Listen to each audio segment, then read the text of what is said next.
Welcome to another episode of Talk FS. Today I'm joined by Simonne Gnessen, founder of Wise Money Financial Coaching and a true pioneer in the field of financial coaching in the UK. Since founding Wise Monkey back in 2002, Simonne has led the charge in reshaping how we think about our relationship with money. Whether you're a financial advisor, planner, coach, or simply curious about how to better support your clients, this episode is packed with insight. In this episode, we'll be covering what is financial coaching, where did financial coaching stem from, any challenges Simonne has faced along the way, and the impact of AI. Simonne, welcome to the episode. Thank you. Thanks for inviting me. Fantastic. So for me, I would love to understand from you, what is financial coaching in your sort of world and your perspective? Yeah, thank you. That's a really good and important question, because I think we can make assumptions of what that means, and different people and different organizations may define it differently. I would say that the starting point is that it's a partnership with a client. So it's a calm, supportive partnership where you're helping them navigate their relationship with money, both from a practical perspective, so helping them understand the way they manage their money. It can be building a spreadsheet with a client. It could be all kinds of practical things of how much is enough and etc. So it's helping them navigate finances both practically but also emotionally. So people have a lot of fear and shame and guilt related to money, and we have a relationship with money that doesn't always serve us, yet we don't talk about it and we don't explore it. You know, we explore our relationship to food maybe and intimate partners, and we work through those things, but we don't work on our relationship with money.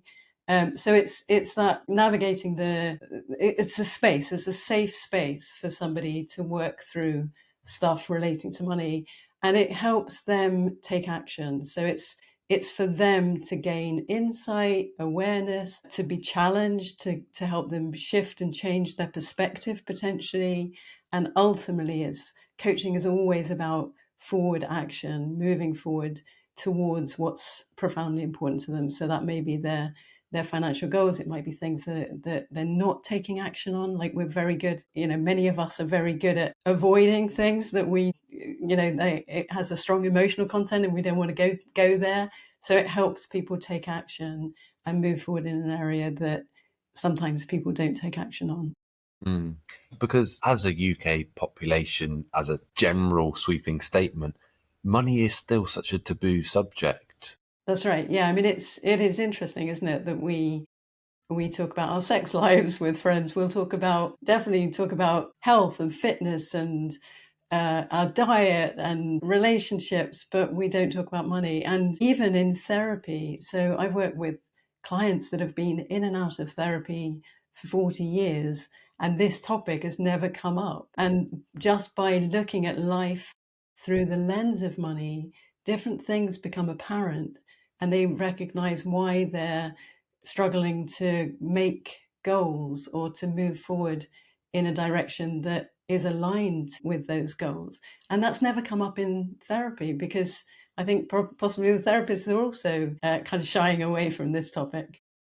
Yeah. And do you find that often when people come to you for the first time, their relationship with money is sometimes what they learnt growing up, so often comes from what maybe their parents did? Is that a common theme, or is that an assumption I've made wrong there? Yeah, no, absolutely. So there are all different things that influence the way we think, feel, behave with money, and our early upbringing, what we learnt, what we not necessarily learnt but observed. So we absorb all this learning as children just by observing, and it's a topic that often is not actually taught.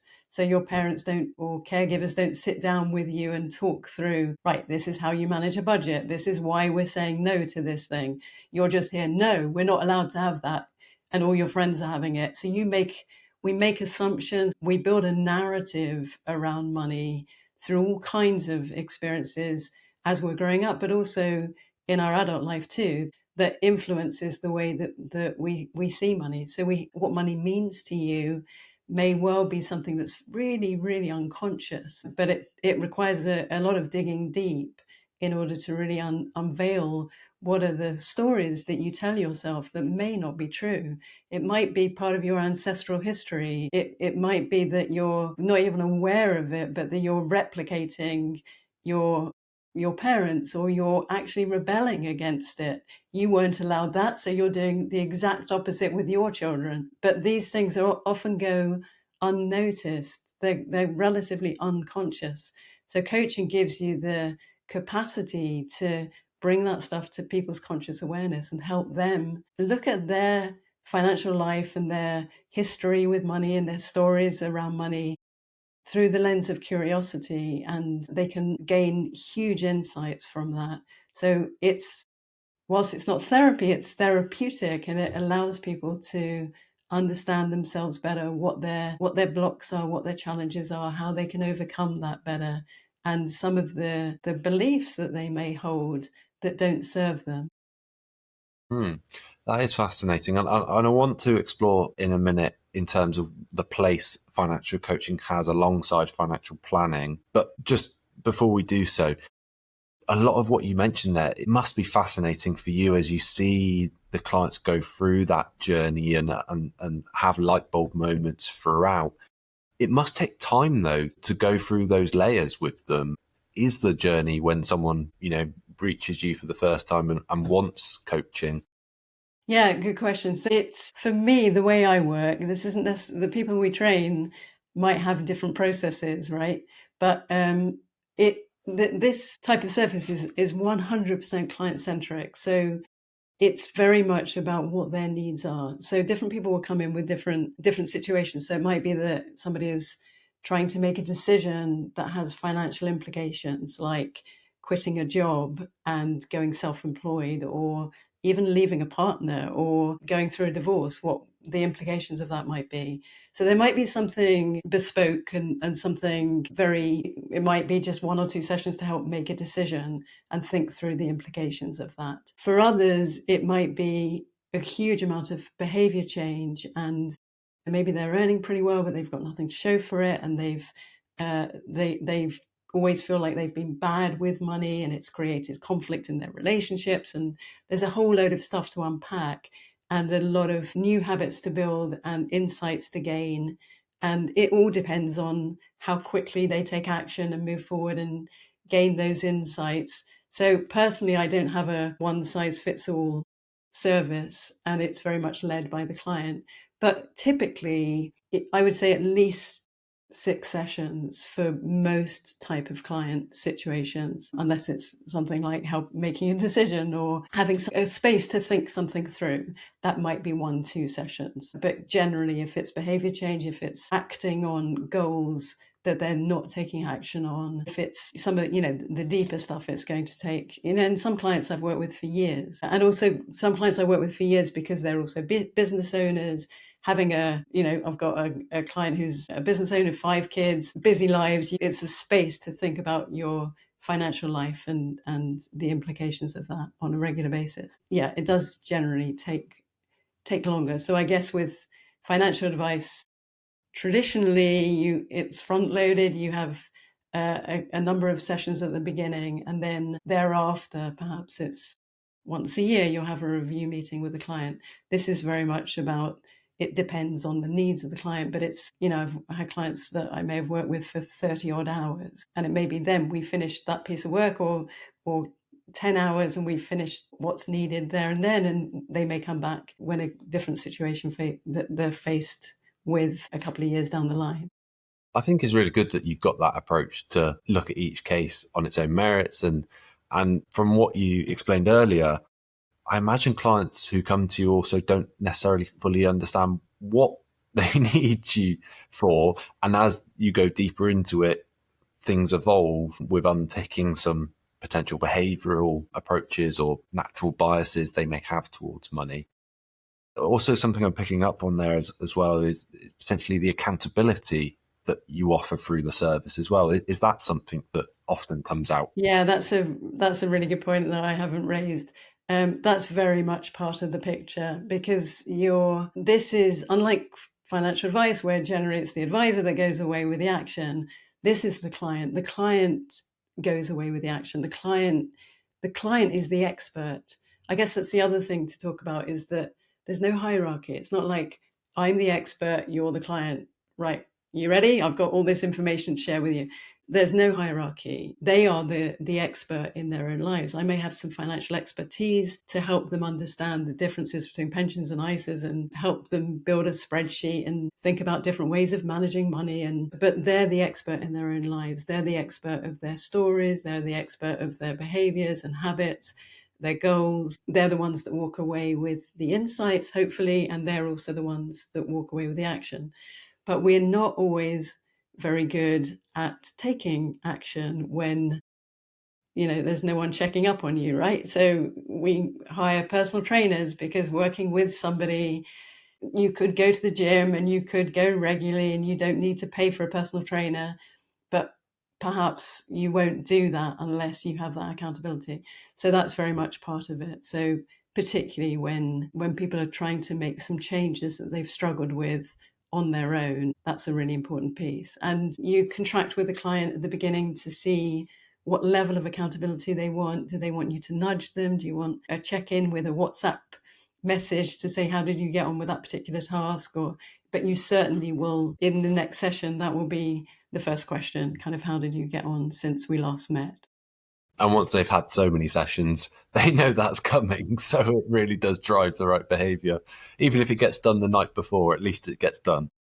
Exactly. A big important piece that I haven't referred to so far is empowerment. This is all about empowerment. This is about educating, like demystifying that world of finance. It's helping them work through their blocks that get in the way, the shame, the guilt, the fear, the avoidance, whatever it may be, and ultimately reaching their goals. What we don't want to do is create the sense that they can't do this on their own. So you want to empower them to be able to take control and responsibility for their financial future without you being around. But there might be a little bit of, at the beginning, just that support and check-in, and things start changing. They start taking control. They start feeling different. They start doing things that they were previously avoiding. They're now talking to their partner. They're now being open and honest with friends.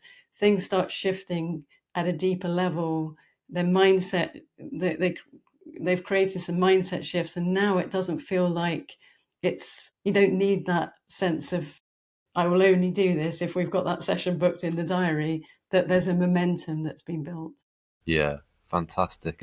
And is that where you get a key part of your fulfillment from, is seeing the clients go through that journey and obtain that empowerment for themselves, that they're in control of the finances rather than the finances controlling them?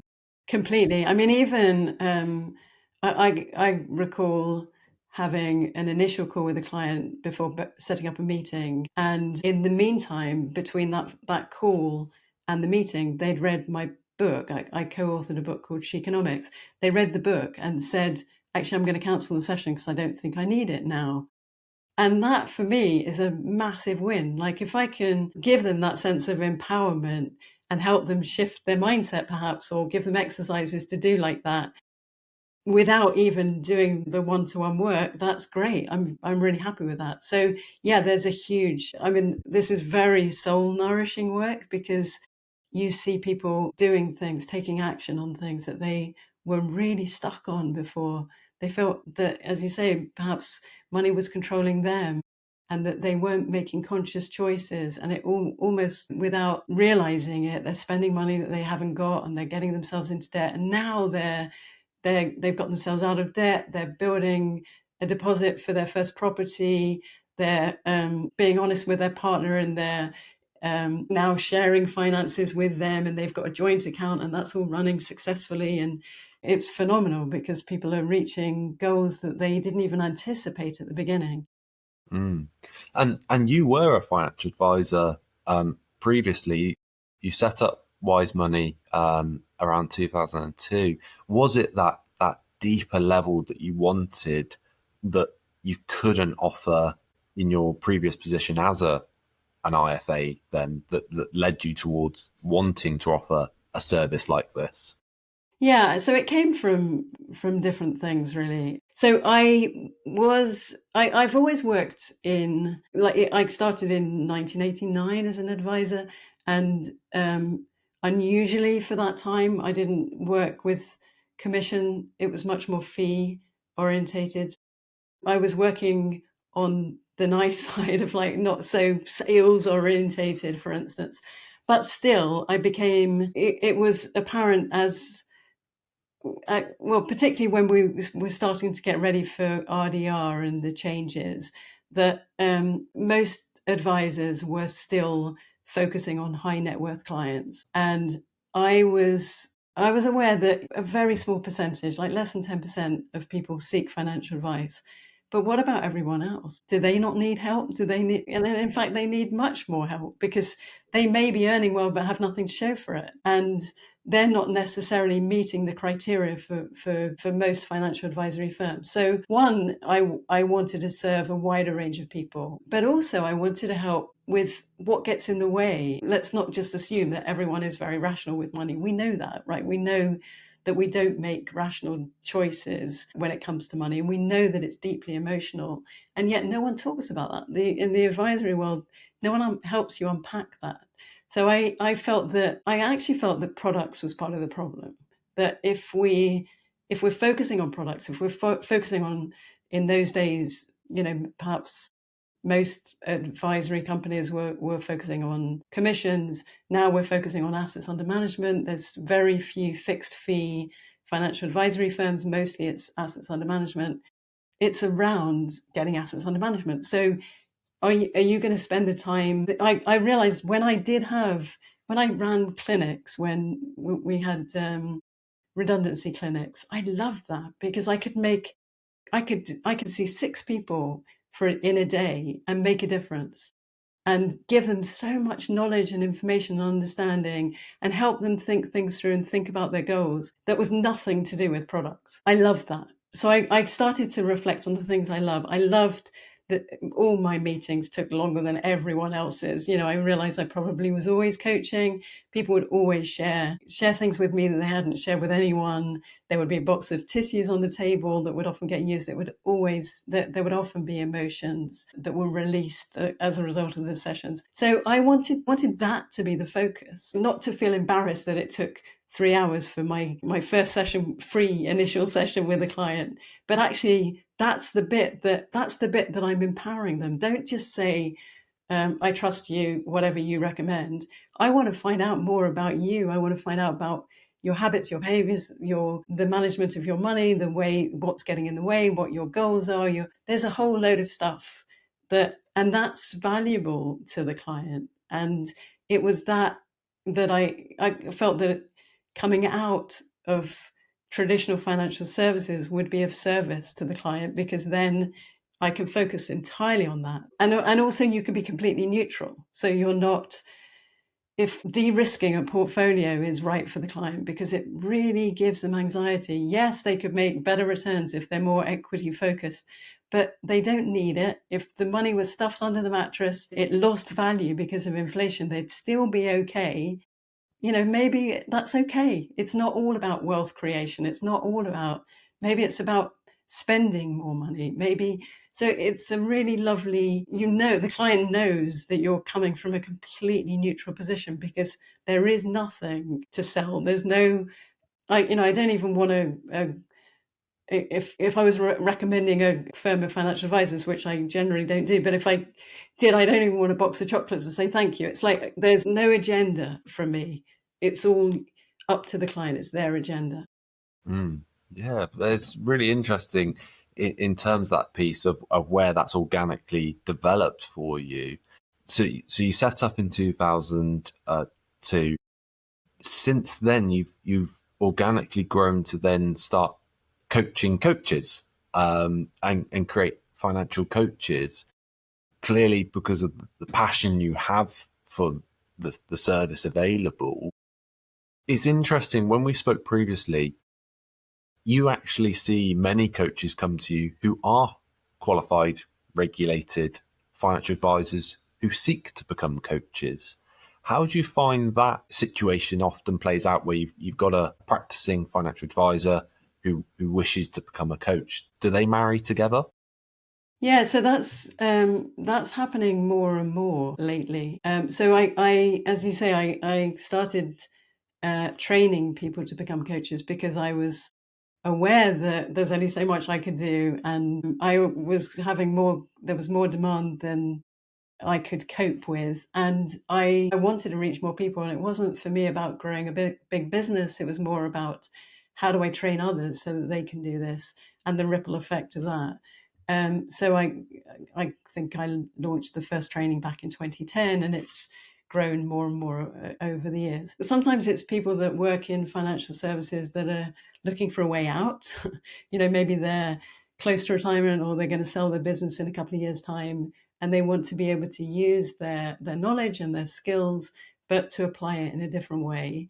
For some, it's they want to have that deeper, richer, more meaningful relationship with their clients, and they're aware that the current model of the way they work doesn't allow that. They're not asking those questions, and they know that there are situations that they don't know what to do. The client isn't taking action on something.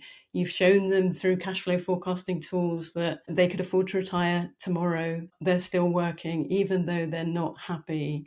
And every time you see them, they're coming up with an excuse of why they haven't done that. But you don't know how to do it. You don't, you haven't got anything in your toolkit to be able to support that client. There are all kinds of situations you're aware of that more and more and more we're getting financial advisors that want to integrate either the skills into their role so that they know how to handle something when there's a block, there's an obstacle, they want to challenge the client but they don't know how, or they want to help them really identify what's truly profoundly important to them, and they want to help the client reach their goals in a more profound way that isn't just about products. And they know that there's scope to improve their listening skills and definitely their questioning skills. Then they may do the training to learn how to do that, to integrate it into their role. For others, they're also seeing two separate entities. One is their advisory practice and the other is coaching. We all acknowledge that there's a whole host of people that are not getting their needs met, in effect, because the model of the way we work within our business may be that we're looking for clients that have assets exceeding 250,000 or whatever it might be. So this is a service that could be developed that works with all different types of clients, including the children maybe of your existing clients. So it gives you a way of working that is not about product sales, and it's very much about client-centric, focused on them. And it allows time. It's a very different kind of offer to what you're doing on the advisory side of it. So yeah, and what we sometimes find is that, for sure, people are improving their listening skills. They thought they were good listeners, and then you actually really start to understand what truly good listening is, and really allowing the space for the client to do their own thinking and not making assumptions. So we, right at the very beginning of the training, we talk about map of the world, where we can only see things through our own filter. So we have our own life experiences and we tend to look at life through that lens. But we teach how you can step away from that to enter the client's map of the world, and not to make assumptions, and allow them to help you understand how they see things so that you can best support them. So even for someone who just wants to elevate their skills and service as a financial advisor, going through the financial coaching process looks at the same problem, but just in a much more open-minded way. But you are seeing that some people are also offering it as two separate services, because there's two potential different need areas, sometimes different types of clients, but actually sometimes there's a lot of crossover as well between the two. And one of your wealthiest clients may actually be one of the clients who needs financial coaching the most, because they may have, for whatever reason, obtained this wealth, whether it's inherited, whether it's self-made, but they still might not necessarily understand it. And being in control is still as important to someone who isn't at the level needing a financial advisor. Is that fair? Yeah, so even a client with high assets, that maybe somebody that you've worked with for decades, I might be working with them in a financial coaching remit because their needs aren't necessarily being met. So they might feel guilt or shame relating to their finances. They might feel quite isolated because they're in a different financial situation to their peers. If it's inherited wealth, it might feel like it doesn't belong to them. Those are the things that can be unpacked with financial coaching. But yes, equally, people that need help with feeling more in control of their finances, this gives you the capacity to be able to work with that. So the listening skills, the questioning skills, learning, coaching, processes, techniques, being able to hold the space for the client to do their own thinking and gain their own insights. And then the emotional piece, like what's going on beneath the surface and how to help a client unpack that and reshape and reframe the way that they view money that might be at the root of everything. The reason why they're not retiring, for instance, you can start to help them understand what's getting in the way, and then with that, what could you be doing differently to shift that mindset. Yeah. Okay. Really interesting. We mentioned it in our intro about technology, AI. We've yet to kind of touch on that yet. I'd love to get your take on how do you see technology or AI specifically impacting your world or the world of a financial advisor, particularly going forwards?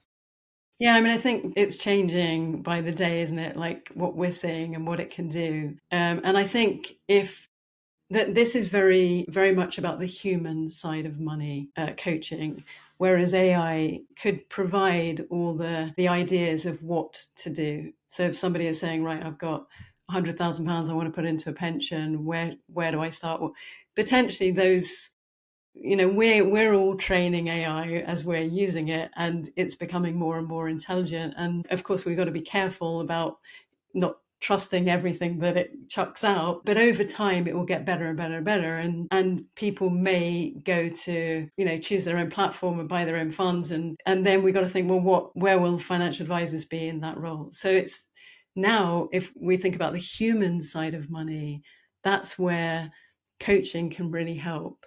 So it's not just the what, it's the why, what's important about this, it's the how, it's the it's the challenges, what's getting in the way, it's perspective, it's helping people think about the future, it's helping them unpack what their belief systems are.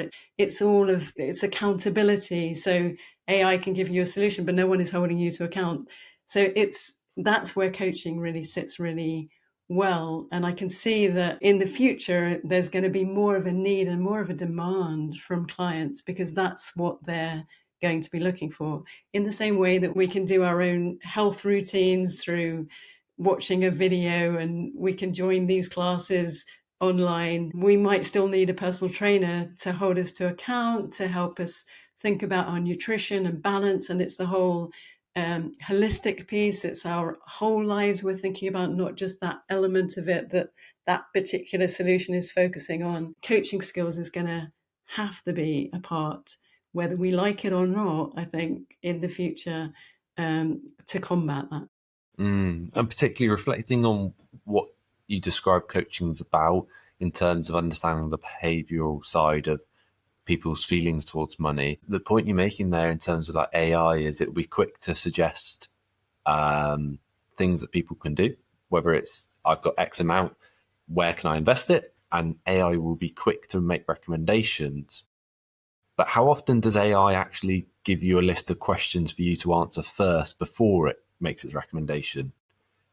Typically it doesn't, does it? Whatever you're asking, whether it's saying recommend me X number of dog groomers local to me, well, it doesn't say, well, what service do you want from your dog groomer? It just spits out, a list and whatever it might be. So I think it's that coaching element that you're saying about is the listening. Clients do want to be understood. They want to understand what's going on with their money. Often it's been very, they work hard for it. And so it is just making sure that advisors, whether you're a coach, whether you're an advisor, whether you're in financial services in a different capacity, the listening is going to be even more important going forwards. It's just then what happens from there then, I guess, as well. Yeah, absolutely. Listening and questioning and asking the right questions, being led by the client so intuitively coming up with the right question that will help them move forward. That's where, and sometimes it is also about helping them have the question. So sometimes I might help them devise some questions to take to their financial advisor, and I guess that could be, here's some questions to take to AI. But you're focusing on them. You're focusing on them as a whole, like not just their assets, not just their mindset, not just their behaviors, but the whole shebang of what's really truly profoundly important to them and what's getting in the way and all that. Yeah, it is fascinating. It's going to be so interesting to see how things play out. Like you said, that technology is moving at such a pace. All of us in whatever we're doing, whether it's a financial coach, whether it's me in my role in, recruitment as well, we're going to have to stay abreast of what's changing from a technology point of view, but also what's changing from a consumer behavior and desire point of view as well. It's going to be interesting, isn't it? Yeah, totally. Fantastic. Really appreciate your time today and your input on financial coaching. Is there any final piece of advice for those who are considering, exploring financial coaching further? Anything to sort of share with our listeners? Yeah, I mean, one story that from past people that have done the training, when we get to we'll talk about habits, behaviors, and emotions of money all the way through, but we do a deeper dive into the emotions of money, of what impacts our relationship to money and how we can help clients unpack that for themselves and gain insight and shift their mindset potentially. And some of the people that have been through the training are like, how crazy that we don't start with this. As financial advisors, we don't start with that. We make so many assumptions about people, and we don't start with that. So I think just exploring in your own mind, like your relationship to money. What does money mean to you? How do you feel when you think or talk about money? What habits, behaviors do you have that don't serve you? Even just thinking about that for yourself, do you think that could be helpful to your clients? And not just your clients, but the wider reach, the kids of your clients, your friends. There may be a whole host of people in your network that don't qualify for getting advice from your firm or other firms like yours. Recognizing for yourselves that there's other work that can be done here. And it's so beautiful and soul nourishing. I mean, I'm 23 years in now, focusing on financial coaching, although I think I probably was doing a little bit of this a long time ago anyway. I absolutely love it. I'm still as passionate about working with the clients. I love the sessions that we have, soul nourishing and inspiring, and I get ideas also from my clients. So it's lovely to be able to hold the space for people to do their thinking and to make changes that they felt unable to make on their own. Well, I think that's a beautiful place to end today's conversation. So really appreciate your time. We'll make sure there's links in the description box to Simonne's work, obviously Wise Money. Also, you mentioned during the consult conversation as well, you wrote a book as well. So we'll make sure there's some good links in the description below so that people can explore it further should it take their fancy. But thank you very much for your time today. It's been a pleasure chatting to you. My pleasure. Thank you very much. Fantastic. And to those listening, if you enjoyed today's episode, please do subscribe. We look to continue to deliver excellent pieces of content like this with fellow financial services professionals. So please do hit that subscribe button.